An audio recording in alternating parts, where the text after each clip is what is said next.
Okay guys, so I'm going to show you how I do valve seals on a Chevy head. First of all, you need a tool to compress the valves, which is what I have here. It's an old school. Alright, now what I normally do is I will take this tool, put it over top of the spring, and compress this thing until it breaks free like that. Okay, now I want to make sure I'm all the way down so I can get everything out of there that I need to get out. Then I usually use this pick tool and one of my screwdrivers, which has a magnetic tip on it, and I'll throw it into this cleaner that I have here. I have a container, Maxwell House container, and I have this Zep industrial stuff in here that I showed the other day. It'll take everything off of there. You don't even have to do any work unless you're in a hurry like I am. So then you don't have to do anything to get the parts off. Alright, so I take the keepers out. I release the pressure on the spring. Set the tool to the side. I take all this crap, take it apart, throw it into the parts washer. I'll take a regular screwdriver and break off, and it doesn't take much, the top oil seal. You can see how badly worn they are.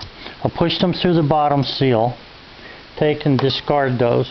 Now I'll take the valve and put that into the cleaner. I also take the rocker arm nut and the ball and put that in the cleaner.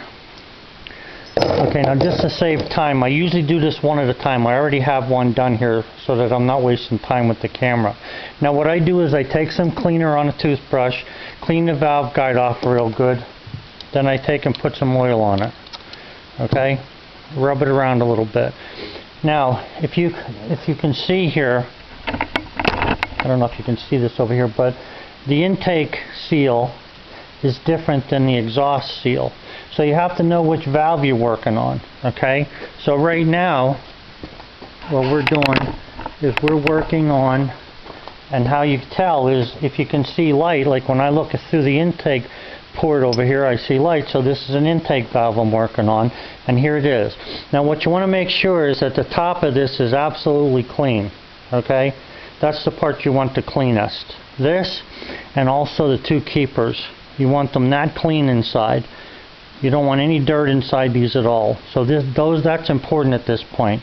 So what I'm going to do is I'm going to push the valve stem back up through the valve guide. I'm going to take the first seal that goes on there. Now these seals come with a little tool, this little plastic tool, and actually you can use a straw. I used to use a straw for years. I didn't even know they made these tools. So you put a little bit of oil on there, just rub it around a little bit. Oil's not going to hurt you. And then you push this guide down over top and pull your tool back off. This tool doesn't really last very long, but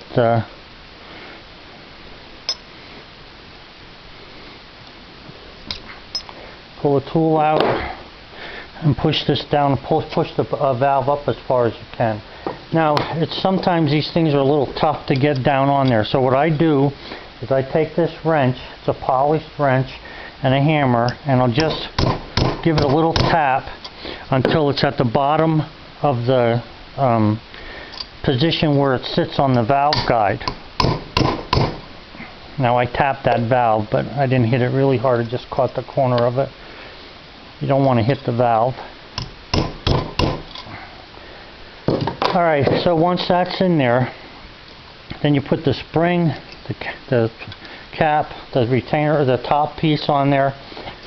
You would put the tool back on, and you want to get that down as far as you can so you have plenty of room there to work with. Put a little bit of oil on that. Make sure the tool stays on there. Take the intake seal, okay, the rubber seal, rub it around and put a little bit of oil on the edge of it.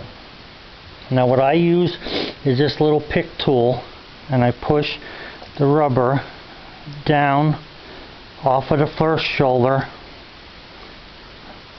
pushing it down, moving the tool around until I get it into the second groove. Okay? Now I'm not picking at it, I'm just running that rounded part of the pick tool around there. Take the keepers with the screwdriver, set them in place. They got to lock. The raised part of the keeper in there goes into the groove. They pretty much fall right into place. Then I loosen up, and that's it. That's how you replace the seals on a Chevy head. And then what I do right away is I put the rocker with the ball. Now it's dry now, okay? There's no oil in this. Before I go to put the engine back together, I'll literally dump motor oil onto this before I tighten these, let it run down into the block, and I'll oil everything up again. Alright, so now my stuff is in there cooking so that I can clean it out. Again, like I said, I'll take this, clean off the guide, let that soak for a little bit, wipe that off, and basically that's it. Just keep track that there's an intake and an exhaust seal, and they're different. And that's how you do it. Thanks, guys. Bye.